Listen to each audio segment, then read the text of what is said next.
देखिए 6 जून 2026 को जब जंतर मंतर पे कॉकरोच जनता पार्टी का प्रोटेस्ट स्टार्ट हुआ तो इसके 22 दिन बाद 28 जून को सबसे बड़ा टर्निंग पॉइंट आता है जब सोनम वांगचुक इस प्रोटेस्ट को ज्वाइन करके हंगर स्ट्राइक स्टार्ट कर देते हैं। टर्निंग पॉइंट इसलिए क्योंकि नॉर्मल प्रोटेस्ट में जैसे जैसे दिन बढ़ते हैं, गर्मी बढ़ती है, लोगों को अपना काम वगैरह देखना होता है, तो टाइम के साथ साथ भीड़ कम होने लगती है और प्रोटेस्ट दब जाता है। गवर्नमेंट पे उतना प्रेशर नहीं पड़ता, ज्यादा कुछ होता है तो बिजली काट दो, पानी बंद कर दो, टॉयलेट हटा दो, भीड़ खुद परेशान होकर चली जाती है। लेकिन हंगर स्ट्राइक अगर बहुत ज्यादा दिन तक बढ़ जाए तो गवर्नमेंट पे इसका उल्टा असर होता है, ज्यादा प्रेशर बनता है। लोग जब एक आदमी को रोज मरने जैसी हालत में देखते हैं तो पब्लिक ओपिनियन गवर्नमेंट के खिलाफ हो जाता है और यह चीज गवर्नमेंट को कभी पसंद नहीं आती। और एग्जैक्टली यही चीज सोनम वांगचुक के केस में हुई। 12 जुलाई के बाद जब सोनम वांगचुक की हंगर स्ट्राइक ने 2 वीक क्रॉस किए थे तो बीजेपी गवर्नमेंट के ऊपर लोगों का प्रेशर बढ़ने लगा। गवर्नमेंट के सामने दिक्कत यह थी कि गवर्नमेंट वांगचुक को ऐसे छोड़ नहीं सकती थी।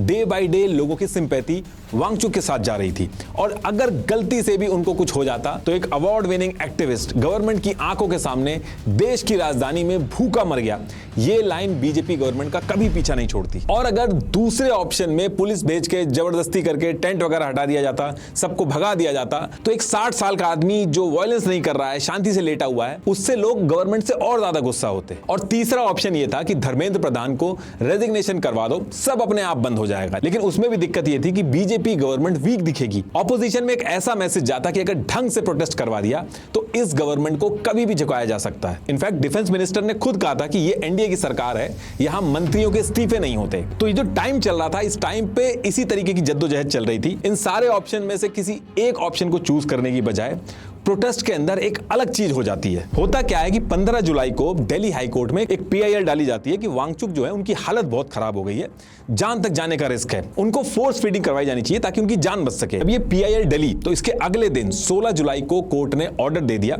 कि सोनम वांगचुक के केस में मेडिकल इंटरवेंशन की जरूरत है। लेकिन इस ऑर्डर में एक चीज याद रखिएगा कि इस ऑर्डर में कहीं भी फोर्स फीडिंग या वांगचुक को प्रोटेस्ट साइट से हटाने की बात नहीं कही गई थी। लेकिन जब यह ऑर्डर आया तो गोली की स्पीड से काम होना शुरू हो गया। सेम डे आरएमएल, सफदरजंग और लेडी हार्डिंग मेडिकल कॉलेज को सेलेक्ट करके आरएमएल को नोडल हॉस्पिटल बनाया गया और सुबह शाम वांगचुक की हेल्थ की मॉनिटरिंग स्टार्ट हो गई। अब देखिए ये तो वो काम था जो फाइल पे दिख रहा था, लेकिन सेम टाइम पे कुछ चीजें और हो रही थी जो फाइल पे नहीं थी। जब ये सारी चीजें चल रही थी तो इस टाइम पे दिल्ली के पुलिस कमिश्नर थे सतीश गोलचा और इनके नीचे जो डिपार्टमेंट था, ये जो पूरी सिचुएशन चल रही थी इसको लेके कुछ तैयारी कर रहे थे। अब वो तैयारी क्या कर रहे थे ये अभी बाहर नहीं आया, लेकिन तैयारी चल रही थी और इसी से रिलेटेड कुछ डिटेल जो थी वो डिपार्टमेंट से लीक हो गई। अब इसके अगले ही दिन 17 जुलाई को यूनियन होम मिनिस्ट्री ने सतीश गोलचा को हटा के उनकी जगह आईबी के स्पेशल डायरेक्टर अनुराग कपूर को दिल्ली पुलिस कमिश्नर बनाया गया। सतीश गोलचा जो थे उनका टेन्योर 2027 तक था। एक कमिश्नर को ऐसे बीच में हटाया जाना ये नॉर्मल चीज नहीं है। इस इंसिडेंट से आप इस पूरी सिचुएशन की इमरजेंसी समझ सकते हो। आम आदमी पार्टी के संजय सिंह ने डायरेक्ट एलिगेशन लगा दिया कि ये सब वांगचुक को अरेस्ट करवाने के लिए किया जा रहा है। अब देखिए 16 जुलाई को कोर्ट का ऑर्डर आया,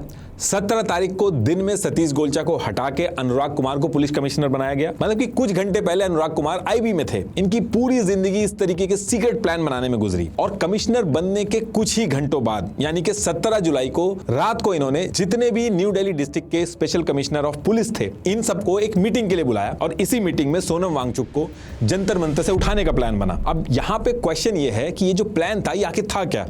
देखिए ये जो प्रोटेस्ट साइट थी वहां पे पुलिस ने हर जगह पे सर्वेलेंस कैमरा लगा रखे थे। बहुत सारे पुलिस वाले सिविल यूनिफॉर्म में प्रोटेस्टर्स के बीच में ही घूम रहे थे। कॉकरोच जनता पार्टी के जितने भी मेंबर थे उन सब का रूटीन फॉलो किया जा रहा था। कब ये खाना खा रहे थे, कब ये सो रहे थे, कहां जा रहे थे, नहाते कहां थे, किस टाइम स्टेज पे कम भीड़ रहती थी, ये सारी चीजें फॉलो हो रही थी। तो ये सारी चीजें जब ये फॉलो कर रहे थे तो इनको पता चला कि मॉर्निंग में 6 बजे का आसपास का जो टाइम होता है इसमें एक छोटी सी विंडो होती है जिसमें सीजेपी के फाउंडर अभिजीत दिपके स्टेज पे नहीं रहते और ये एक लौती ऐसी विंडो थी जिसमें सोनम वांगचुक के आसपास सबसे कम वॉलंटियर्स रहते हैं। तो एज पर इंडिया टुडे मॉर्निंग के इसी स्पेसिफिक टाइम को सेलेक्ट किया गया सोनम वांगचुक को उठाने के लिए, मेडिकल इंटरवेंशन के लिए। अब देखिए यहां से जब टाइम वगैरह सब सेलेक्ट हो गया तो इसके बाद सबसे इंपॉर्टेंट चीज थी इस पूरे ऑपरेशन को सीक्रेट रखना। तो इसके लिए हायर अथॉरिटी जो थी इन्होंने क्या किया कि सेम टाइम पे यानी कि 17 जुलाई को रात को 11 बजे न्यू दिल्ली डिस्ट्रिक्ट के जितने भी एसएचओस थे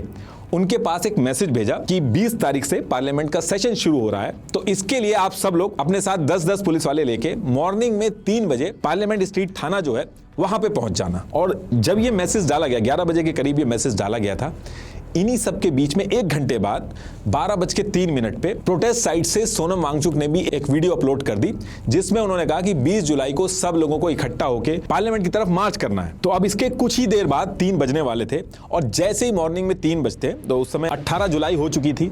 सारे एसएचओज अपने साथ 10-10 पुलिस वाले लेके जैसा डिसाइड हुआ था पार्लियामेंट स्ट्रीट थाने पे इकट्ठा हो जाते हैं। इन सब में से किसी को अभी तक ये नहीं पता था कि इन लोगों को ही वांगचुक को प्रोटेस्ट साइट से उठाना है। तो इसके बाद यहीं से इन सबको मंदिर मार्ग थाने पे ले जाया गया और फिर वहां पहुंचने के बाद न्यू दिल्ली डिस्ट्रिक्ट के डीसीपी सचिन शर्मा ने इन लोगों को पहली बार पूरे ऑपरेशन के बारे में बताया कि यहाँ पे कोई पार्लियामेंट की ड्रिल वगैरह नहीं होनी है। सोनम वांगचुक की तबीयत खराब है, उसकी वजह से प्रोटेस्ट साइट पे जाना है, वहां से उनको उठा के हॉस्पिटल ले जाना है और इस पूरे ऑपरेशन को 30 सेकंड के अंदर करना है, उससे ज्यादा नहीं लगना चाहिए और इसको इस तरीके से करना है कि कोई भी यूट्यूबर या इन्फ्लुएंसर फोटोग्राफ वगैरह ना ले पाए। इस पूरे ऑपरेशन को मिलिट्री स्टाइल लेयर्ड ऑपरेशन की तरह डिजाइन किया गया। एज पर इंडिया टुडे इसमें इन्होंने 3 लेयर बनाई। सबसे अंदर वाली जो लेयर थी उसमें 30 से 35 स्पेशल स्टाफ और लोकल पुलिस थी। इन लोगों को वर्दी की जगह ऐसे कपड़े पहनने थे कि जिससे ये डॉक्टर लगे। इन लोगों को वहां पे जाके एक व्हाइट चादर से वॉल बनानी थी ताकि कोई भी फोटो ना ले सके और उस वॉल के अंदर ही पूरा का पूरा ऑपरेशन कंप्लीट करना था और फिर वांगचुक को एम्बुलेंस में बैठा के ले जाना था। कौन वांगचुक को उठाएगा, कौन व्हाइट चादर से वॉल बनाएगा, कौन स्टेज पे होगा, कौन एम्बुलेंस के पास होगा, सबका काम फिक्स था। इसके बाद जो दूसरी लेयर थी उसमें सीआरपीएफ और आरएएफ की टीम थी। इनका टास्क था अगर बैरिकेड एरिया के बाहर प्रोटेस्टर्स कुछ हरकत करने लगे तो उसको कंट्रोल करना। और तीसरी लेयर में सीनियर ऑफिसर थे जिनको एम्बुलेंस और पुलिस वैन के कंट्रोल पॉइंट पे खड़े होकर अगर कुछ गड़बड़ होती है तो वहीं से कमांड देना। और इसके बाद एग्जिट प्लान भी था। ट्रैफिक पुलिस को भी इंस्ट्रक्शन दे दिए गए थे कि प्रोटेस्ट साइट से लेकर सफदरजंग हॉस्पिटल तक जब तक ऑपरेशन चलेगा पूरा रूट क्लियर रहेगा, उस टाइम पे ट्रैफिक नहीं रहेगा, कोई रेड लाइट नहीं रहेगी। तो ये सारी चीजें डिसाइड होने के बाद जो अगले 1-2 घंटे थे ये लोग पूरे प्लान की मॉक ड्रिल करते हैं और फिर 5 बजे deputy commissioner of police new Delhi ये फाइनल ब्रीफिंग देते हैं। और ये ब्रीफिंग देने के बाद एम्बुलेंस और फोन जैमर और पूरी टीम धीरे धीरे करके प्रोटेस्ट साइट पे पहुंचने लगती है। और फिर प्रोटेस्ट साइट पे पहुंच के ये लोग अभिजीत दिपके का प्रोटेस्ट साइट से उठ के जाने का वेट करते हैं। इसके साथ साथ एक और सीनियर थी जो प्रोटेस्ट साइट पे कैमरास लगे थे, उनसे ये सारी चीजें लाइव देख रही थी। अब जब ये सारे लोग वेट कर रहे थे मॉर्निंग में तो 6:30 पे अभिजीत दिपके स्टेज से उठते हैं और थोड़ी दूर पे ही झंडेवालान में एनसीपी स्पोक्स पर्सन अनीश के घर की तरफ निकल जाते हैं। अभिजीत दिपके के निकलते ही पूरे एरिया में फोन जैमर से मोबाइल इंटरनेट वगैरह बंद कर दिया जाता है और फिर स्पेशल स्टाफ और लोकल पुलिस की एक टीम स्टेज की तरफ पहुंचती है और सेम टाइम पे दूसरी टीम दिपके जिस घर में गए थे वहां पे जाके दिपके को हाउस अरेस्ट कर लेती है। अब देखिए जो पूरी टीम सिविल ड्रेस में स्टेज पे चढ़ी तो शुरू में तो लोगों ने सोचा कि ये लोग रेगुलर हेल्थ चेकअप के लिए आए होंगे, लेकिन फिर ये लोग स्टेज पे चढ़ने के बाद व्हाइट चद्दर से वॉल बना के वांगचुक को उठाना स्टार्ट करते हैं। तो उस टाइम पे लोग रेजिस्ट करना स्टार्ट करते हैं। कुछ लोग मोबाइल से वीडियो बनाने की भी कोशिश करते हैं तो उनके मोबाइल छीन लिए जाते हैं। वहां पे जो लोग थे उन्होंने बाद में बताया कि वहां पे झड़प भी हुई, उनको मारा भी गया। ये इमेज में देखिए आप, ये इधर ये व्हाइट चद्दर से इन्होंने वॉल बनाई है, ये इस साइड एम्बुलेंस वेट कर रही है और इधर ये कुछ डॉक्टर के कपड़ों में घूम रहे हैं। प्लान ये था कि पूरा ऑपरेशन 30 सेकंड में होगा, लेकिन 30 सेकंड की जगह 2 मिनट से ज्यादा लग गए इस ऑपरेशन में।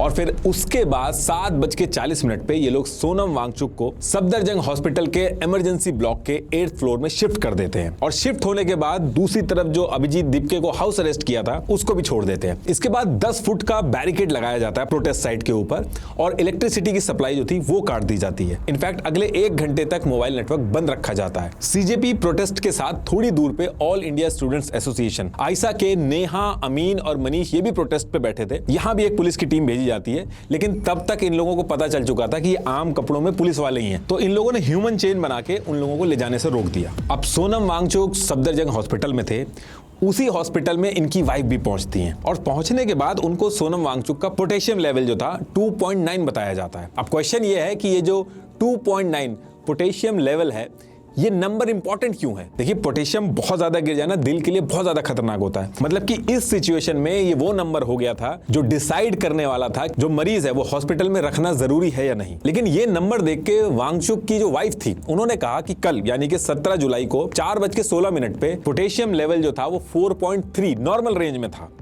और इतने कम टाइम में अगले ही दिन 2.9 कैसे हो सकता है? इन्होंने इंडिपेंडेंट लैब से टेस्ट करवाया, अगले दिन इसका लेवल 3.5 आया, नॉर्मल रेंज में था। तो 3 दिन में अलग अलग 3 टेस्ट हुए, एक दिन 4.3 आया, एक दिन 2.9 आया और एक दिन 3.5 आया। सिर्फ जिस दिन पुलिस ने वांगचुक को उठाया था उसी दिन इतना ज्यादा कैसे गिर गया? लेकिन वांगचुक की वाइफ ने कहा कि आगे चल के ये नंबर रिपोर्ट में से हटा दिया गया और उसकी जगह लिख दिया गया डिक्रीज पोटेशियम लेवल। एज पर द फेडरल कोर्ट ऑर्डर में daily health monitoring at the site की बात नहीं हुई थी। वांगचुक को हॉस्पिटल शिफ्ट करने के लिए नहीं बोला गया था। वाइफ ने कहा कि पुलिस ने जिस कोर्ट ऑर्डर के बेसिस पे वांगचुक को उठाया है उस ऑर्डर में वो एक्शन ही नहीं लिखा हुआ है। वांगचुक की वाइफ का यही लीगल आर्गुमेंट भी था कि सिर्फ मेडिकल मॉनिटरिंग अलाउ की गई है, हॉस्पिटल के अंदर ऐसे बिना मर्जी के उठा के ले जाना नहीं लिखा गया, तो ये इल्लीगल है। तो अब ये जो मैं बता रहा हूं ये तो हुआ पुलिस का मेडिकल इंटरवेंशन, लेकिन इस मेडिकल इंटरवेंशन के बाद रिएक्शन और ज्यादा खराब हो गया। ये लग रहा था कि सोनम वांगचुक को प्रोटेस्ट साइट से हटाने के बाद मामला शांत हो जाएगा,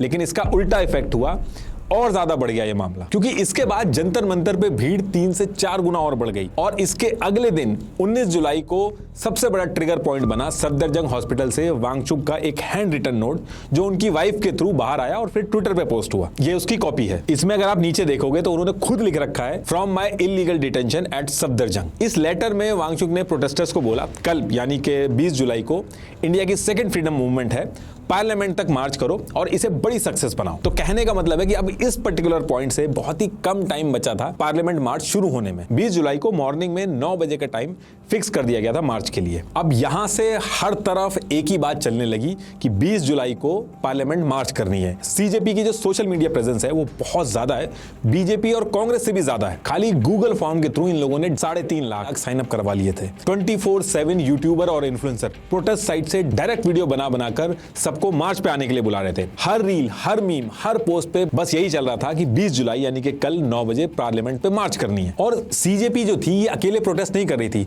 students federation of India, all India students association, all India students federation, ये भी इनके साथ मिलकर प्रोटेस्ट कर रहे थे। जब वांगचुक हंगर स्ट्राइक पे थे तो ऑल इंडिया स्टूडेंट्स के 6 और स्टूडेंट भी स्ट्राइक पे थे। और इन लोगों की सबसे बड़ी पावर थी इनका कैंपस नेटवर्क, ये बहुत स्ट्रांग था। डीयू, जेएनयू, जामिया, हर कैंपस में इनके यूनिट, इनके लीडर, व्हाट्सएप ग्रुप, स्टूडेंट्स को मोबिलाइज करने का रेडीमेड स्ट्रक्चर इनके पास पहले से ही था। तो इन्होंने भी अपनी सारी मशीनरी यूज करके स्टूडेंट्स को पार्लियामेंट मार्च में पहुंचने के लिए कहा। इसके साथ 23 लाख लोगों ने नीट का एग्जाम दिया था। 23 लाख बच्चे मतलब 23 लाख परिवार, 1 करोड़ से ज्यादा लोग थे। इसका आधा % भी बहुत होता है। इंडिया के अलग अलग स्टेट से ये लोग भी दिल्ली की तरफ मार्च करने पहुंचने लगे। और इसके साथ साथ ऑपोजिशन पार्टी जितनी थी, इन लोगों का खुद का कैडर बहुत बड़ा है, इन लोगों की खुद की स्टूडेंट विंग्स है, तो इन्होंने इनको भी बुला लिया। प्रोटेस्ट अभी अगले दिन होना था, लेकिन 19 जुलाई की रात से ही भीड़ बहुत ज्यादा बढ़ गई। टाइम्स मैगजीन ने कहा 20,000 प्रोटेस्टर थे, द कैरावन ने कहा 50,000 थे। अब एक्चुअल कितने थे ये तो नहीं पता था, लेकिन इतनी छोटी सी जगह में ये बहुत बड़ा नंबर हो गया था। अब मार्च तो अगले दिन होना था, लेकिन 19 जुलाई को ही जब इस तरीके से भीड़ बढ़ने लगी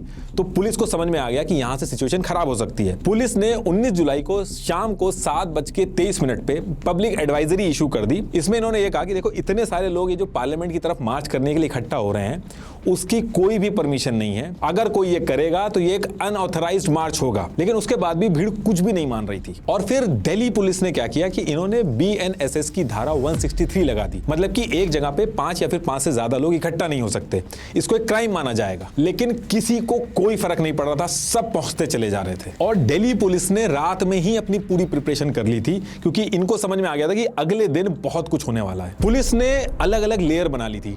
दिल्ली के बॉर्डर पे इंटर स्टेट टीम लगाकर चारों तरफ से बॉर्डर को सील कर दिया था, ताकि जो भी प्रोटेस्ट के लिए आए उसको वहीं पे रोक दिया जाए। रात में ही बॉर्डर पे सारी गाड़ियां वगैरह चेकिंग हो रही थी। अब देखिए जो भी कुछ होना था वो न्यू दिल्ली डिस्ट्रिक्ट के अंदर ही होना था। तो इसके बाद इन्होंने एक security layer new Delhi district का जो पूरा बॉर्डर है उस पे भी लगा दी और पूरे न्यू दिल्ली डिस्ट्रिक्ट को 15 सिक्योरिटी जोन में बांट दिया और हर जोन पे स्पेशल कमिश्नर, जॉइंट कमिश्नर और डीसीपी को लगा दिया। इनका एक ही काम था कि प्रोटेस्टर्स पार्लियामेंट तक ना पहुंचे। और जो थर्ड सिक्योरिटी लेयर थी, जो सबसे अंदर थी, जंतर मंतर वाली, जहां पे एक्चुअल प्रोटेस्ट चल रहा था इतने दिन से, यहां पे 3 लेयर पुलिस की चारों तरफ से लगा दी। ये पुलिस का ये जो पूरा चक्रव्यूह बनाया गया था, हर लेयर पर स्पेशल ब्रांच और इंटेलिजेंस एजेंसी को हर थोड़ी देर में ब्रीफिंग दी जा रही थी कि कितने लोग इकट्ठे हो रहे हैं और कहां पे इकट्ठे हो रहे हैं। और रियल टाइम डेटा के बेसिस पे जहां पे भीड़ ज्यादा हो रही थी पुलिस का मोबिलाइजेशन बैक टू बैक वहीं पे करना शुरू कर दिया गया था। ये सारी चीजें करने के बाद भी भीड़ नहीं रुक रही थी, तो मोबाइल इंटरनेट सर्विस भी बंद कर दी गई इस एरिया के अंदर और न्यू दिल्ली डिस्ट्रिक्ट के सारे हॉस्पिटल्स को अलर्ट पे डाल दिया गया। लेकिन जब सिग्नल जैमर्स की वजह से मोबाइल बंद हो गए थे, तो एज पर the Print and the Tribune, तो प्रोटेस्टर्स ने ब्रायर और बिटचैट नाम के ऑफलाइन ब्लूटूथ मैसेजिंग एप्स का यूज करना स्टार्ट कर दिया। इन ऐप की खासियत ये है कि ब्लूटूथ के थ्रू ये बिना मोबाइल नंबर, बिना इंटरनेट के काम करते हैं और इस टेक्नोलॉजी की खासियत ये है कि जितनी घनी भीड़ होगी, नेटवर्क उतना स्ट्रांग होगा। तो ये इंफॉर्मेशन पुलिस के पास भी पहुंच गई कि कुछ लोग इस तरीके के ऐप यूज कर रहे हैं। जैसे ही पता चला, होम मिनिस्ट्री की साइबर क्राइम कोऑर्डिनेशन सेंटर ने गिटहब को ऑर्डर भेजा कि अगले 3 घंटे के अंदर बिटचैट का कोड हटा दो। जैक डॉर्सी जो है, जिसका बिटचैट है इस समय, इसने उस कोड को हटाने से भी मना कर दिया और पूरा जो ऑर्डर था जो इंडियन गवर्नमेंट का, उसने इसको उठा के पब्लिकली पोस्ट कर दिया। तो इससे और ज्यादा क्रिटिसिज्म होने लगा। चेहरा देख के पहचाना जा सके कि कौन है, पुलिस ने AI powered facial recognition network AFRS Jantar Mantar पे अलग अलग जगह पे इंस्टॉल कर दिए, ताकि कैमरे में फेस देख के जो भी प्रोटेस्टर है उसकी सारी डिटेल निकल जाए। कितनी ज्यादा स्क्रूटनी है दिल्ली पुलिस की, यहाँ पे देखिए डिटेल्स हमें नजर आ रहे हैं, नाम भी। और इस चीज के ऊपर भी कोर्ट में उठा के PIL डाल दी गई। अब इसके बाद डेट आती है 20 जुलाई 2026। अब यहां से 1 महीने से प्रोटेस्ट कर रही भीड़ थी, दूर दूर से आए लोग थे। दूसरी तरफ हफ्तों से प्लानिंग कर रही स्टेट मशीनरी थी और यहां पे क्वेश्चन बस इतना था कि पहले कौन झुकेगा।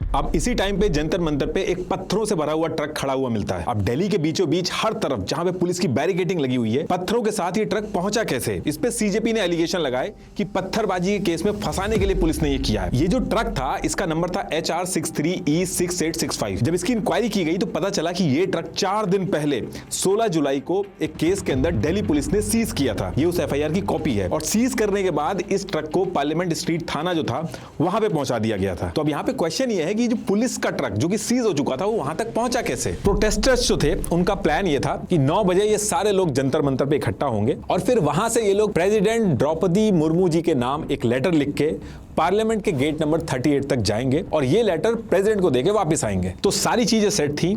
मॉर्निंग में ये लोग, सोनम वांगचुक की जो वाइफ थी, वो हॉस्पिटल में थी, तो उनका वेट कर रहे थे कि वो हॉस्पिटल से जब आएंगी तो CJP के फाउंडर अभिजीत दीपके उनके साथ मिलके पूरे मार्च को लीड करेंगे। लेकिन वांगचुक की जो वाइफ थी, उनको आने में लेट होता जा रहा था और जितना लेट हो रहा था उतनी भीड़ बढ़ती चली जा रही थी और भीड़ का जो प्रेशर पॉइंट था वो 2 जगह से मेनली ट्रिगर हो रहा था। अलग अलग जगह था लेकिन मेन 2 जगह थी। एक तो जंतर मंतर था, दूसरा मेट्रो स्टेशन था। तो पहला पॉइंट तो जंतर मंतर था। जंतर मंतर में पुलिस ने क्या किया था कि सारे जो एग्जिट थे उनको सील कर दिया था और एक गेट खोला था और जो प्रोटेस्टर आ रहे थे उनको एंट्री दे दी जा रही थी, लेकिन बाहर निकलना अलाउ नहीं किया गया। मतलब कि जंतर मंतर पे रहो, पार्लियामेंट की तरफ नहीं जाने देंगे। और ये जो आइडिया था, ये पुलिस को एक तरह से उस टाइम पे बैकफायर भी कर गया, क्योंकि इस पूरे कॉन्सेप्ट में भीड़ बढ़ तो सकती थी जंतर मंतर पे, लेकिन घट नहीं सकती थी। तो ये वाला जो पॉइंट था, ये एक प्रेशर कुकर की तरह बनने लगा जो अब बस थोड़ी देर में फटने वाला था। तो एक तो ये जंतर मंतर वाला जो पॉइंट था, ये था।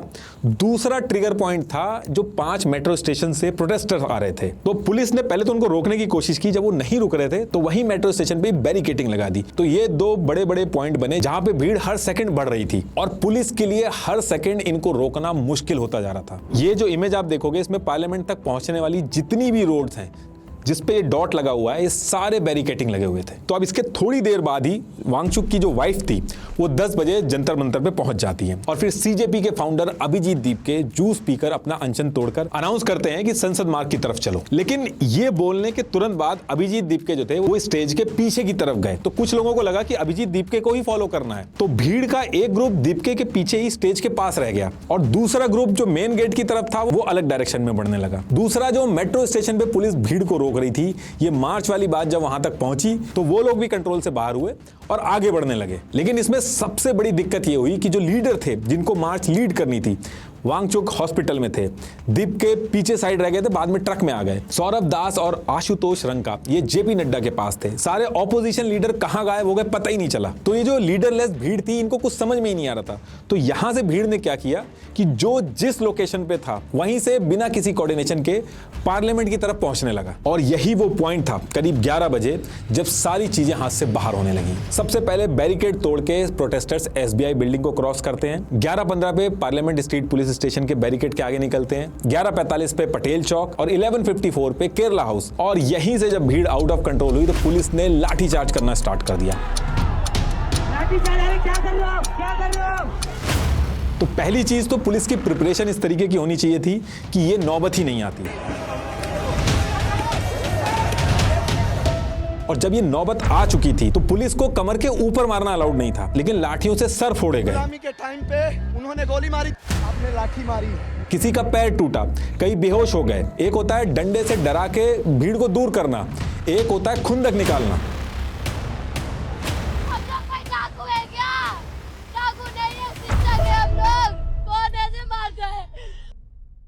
बैठे हुए प्रोटेस्टर्स के बीच में ही टीयर गैस के गोले छोड़ दिए।